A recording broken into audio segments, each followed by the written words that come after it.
I gotta tell you something that changed the way I look at all car, outfit, and Instagram post. 2 years ago, I was at a barbecue at my buddy Mike's house. A guy named Chris pulled up in a brand new BMW, black on black. Badge on the back said it all. Everybody at the party noticed. A couple guys walked over to check it out. Chris was loving it. Popped the hood, talked about the horsepower, the German engineering, the whole show. I walked over too, but I noticed something most people wouldn't. The badge on the trunk said 228i. Not M3, not M5, not even a 3 Series. The 228i. That's BMW's cheapest car. Starts at $39,600. You know what else starts in that range? A fully loaded Honda Accord. A Toyota Camry XSE with every option checked. A Hyundai Sonata N-Line. Chris was getting BMW social status at Honda prices. And that's exactly the point. That car exists for one reason. It's a $39,000 ticket into the BMW club, so you can park it somewhere visible and let the badge do the talking. Most people at that barbecue couldn't tell a 228i from an M5. They just saw the logo. Chris was banking on that. That moment woke something up in me, because I realized there's an entire economy built around selling you the appearance of wealth at the lowest possible entry price. And millions of people are going broke buying into it. My name is Tom. I got to financial independence not by being smart, but by eventually figuring out that the people I was trying to keep up with were just as broke as I was. They were just better at hiding it. Subscribe if you want to learn how to see through the game. Today I'm going to show you the specific tells, the exact products, the exact behaviors that separate fake rich from real rich. This isn't about judging anyone. This is about making sure you don't wreck your finances chasing a mirage. Okay, let's start with the thing everyone can see from the street: cars. There's a whole category of vehicle that exists purely to let you tell people you drive a luxury brand without actually paying luxury prices. The Mercedes CLA 250 is the cheapest car Mercedes makes, about $44,000. It shares almost nothing with the S-Class or the AMG GT. Completely different platform. Front-wheel drive, 4-cylinder sedan that an Edmunds reviewer basically said was not good value for the money. But it says Mercedes-Benz on the trunk, and that's the whole product. BMW has the 228i Grand Coupe at $39,600. Audi has the A3 at $40,000. These aren't bad cars. I want to be clear about that. They drive fine. The problem is why people buy them. Nobody buys a 228i because they compared every sedan in the $40,000 range and concluded the BMW was the best combination of reliability and value. They buy it because they want to tell people they drive a BMW. Here's the math that should freak you out. Average new car payment in America right now is $748 a month. Average loan term, almost 6 years. More than 1 in 6 buyers are paying over $1,000 a month, and 5% of all auto loans are at least 90 days behind. People are literally falling behind on payments for a car they bought to look successful. I drove a Honda Accord for 11 years, had a dent in the rear quarter panel I never fixed. During that same time, 3 of my coworkers cycled through 2 or 3 cars each, always leasing, always the entry-level luxury badge. One of them spent roughly $80,000 in total lease payments over those 11 years and owned absolutely nothing at the end. I spent about $6,000 on maintenance. The $74,000 difference went into my index fund. That's not a personality difference. That's a net worth difference. You want to know if someone's fake rich? Look at the badge on their car and Google the base price. If it's the cheapest model in a luxury lineup, you're looking at somebody who bought a logo, not a car. Cars are just the most visible version. This same trick runs through every luxury brand on the planet. Every major fashion house has what I call a gateway product. Cheapest thing they sell, designed to get people who can't afford the brand into the brand. The Gucci GG Marmont belt, $400 to $500. Gucci bags run $2,000 to $5,000. But the belt? The belt is a $400 membership card to the Gucci Club. Wear it with jeans and a white t-shirt, and suddenly your whole outfit has a Gucci logo on it. Louis Vuitton does the same thing. Entry-level LV belt starts around $450. Their key pouch, which is literally just a tiny pouch for your keys, costs about $270. Cheapest LV product you can buy. It sells like crazy because people want to pull something out of their pocket with a monogram on it. Here's what's actually going on. These brands have done the math. They know a 25-year-old making 50 grand a year can't walk into Louis Vuitton and drop $3,000 on a bag. But that same person can put a $450 belt on a credit card at 22% and walk out feeling like they belong. The brand gets a customer, the credit card company gets the interest, and the buyer ends up paying $600 for that belt by the time they clear the balance. All so a stranger at a restaurant might notice the buckle. I had a Gucci belt. I'm not going to pretend I didn't. Bought it at 26 because I thought it would make me feel like I'd arrived. You know what happened? Wore it maybe 30 times. Nobody ever mentioned it. The dopamine lasted about a week.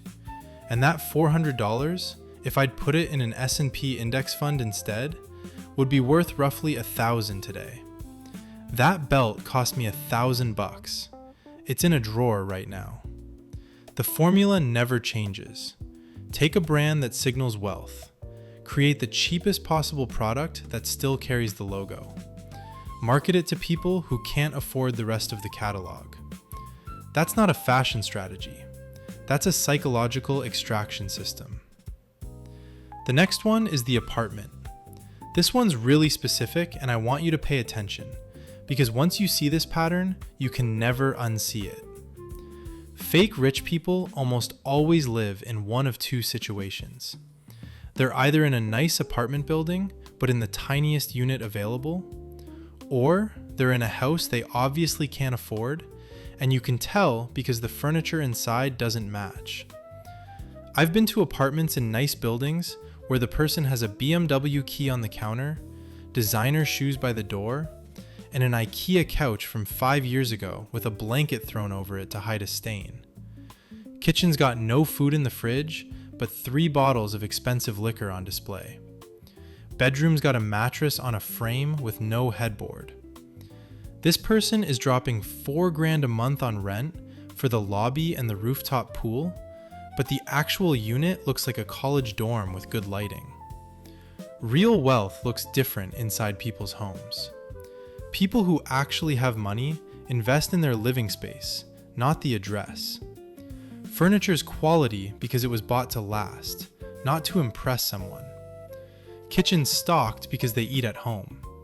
The place feels lived in and comfortable, not staged for a story. And the housing math is brutal.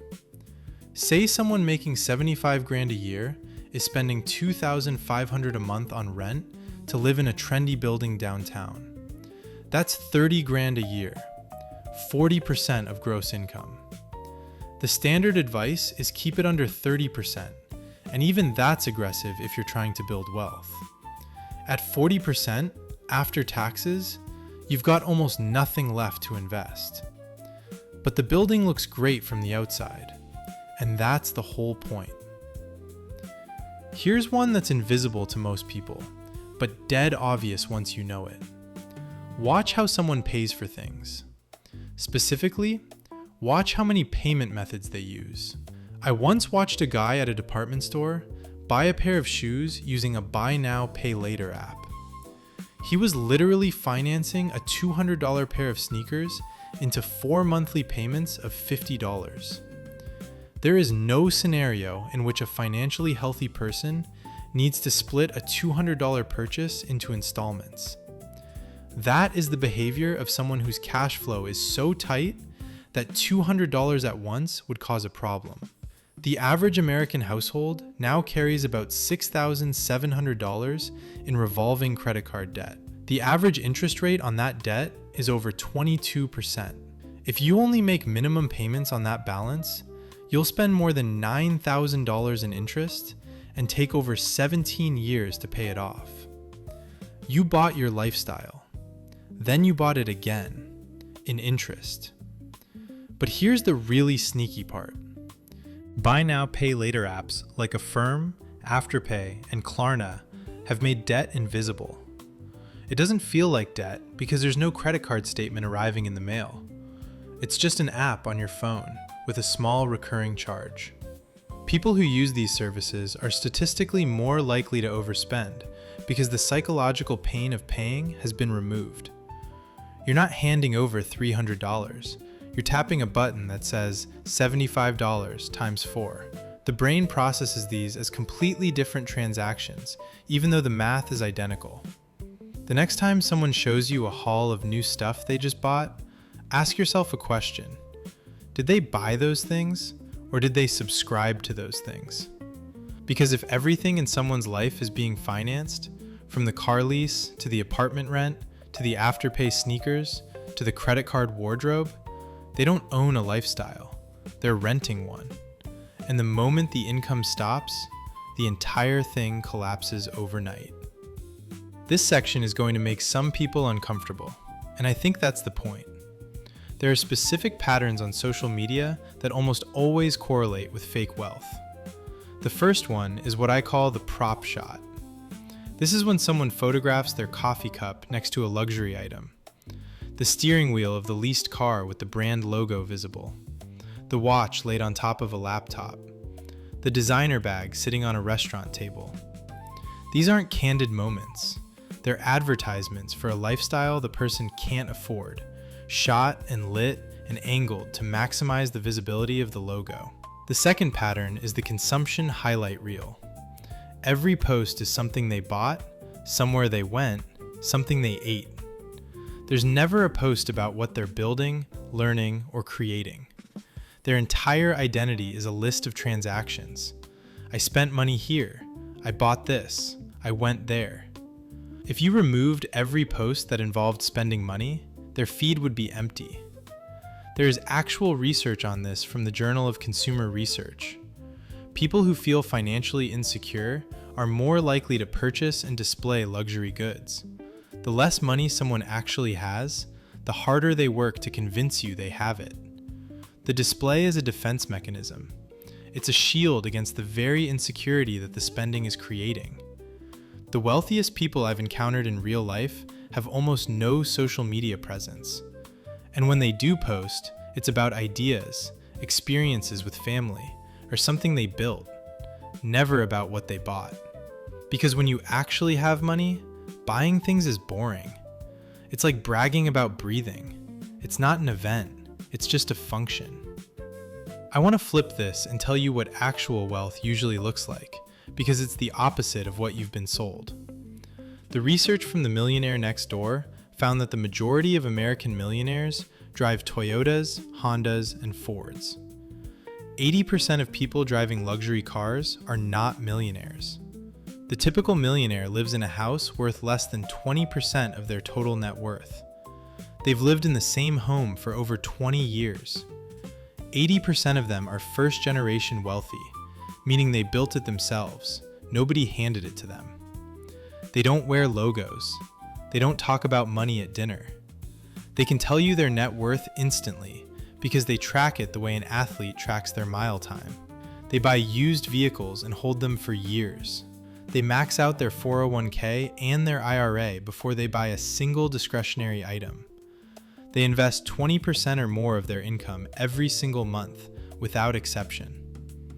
They are, in a word, boring. And that boredom is the strategy. Here's what I've noticed after years of paying attention. Genuinely rich people optimize for 3 things: freedom, optionality, and time. Fake rich people optimize for 1 thing: perception. And the irony is that optimizing for perception is the single most effective way to destroy your ability to ever achieve freedom, optionality, and time. Every dollar spent on looking rich is a dollar that can't compound. Every lease payment is a future investment return that will never exist. Every credit card balance carrying 22% interest is compounding against you at the exact rate it could be compounding for you if it were in an index fund instead. The fake rich person and the real rich person are both experiencing compound interest. They're just standing on opposite sides of it. I want to end on something honest. I'm not making this video so you can go spot fake rich people and feel superior. I'm making it because I was the fake rich person for years, and it almost ruined me. At 26, I was driving a leased car I couldn't afford. I had a Gucci belt and $200 in my savings account. I went to restaurants I couldn't justify to impress people who forgot about the meal by the next day. I was performing a version of success that was making actual success impossible. The turning point for me was a simple calculation. I added up everything I owned that had real value. Bank accounts, investments, the equity in nothing because I owned nothing. Then I subtracted everything I owed. Car lease, credit card debt, a personal loan I'd taken for reasons I'm still embarrassed about. My net worth was negative $14,000. I was worth less than zero.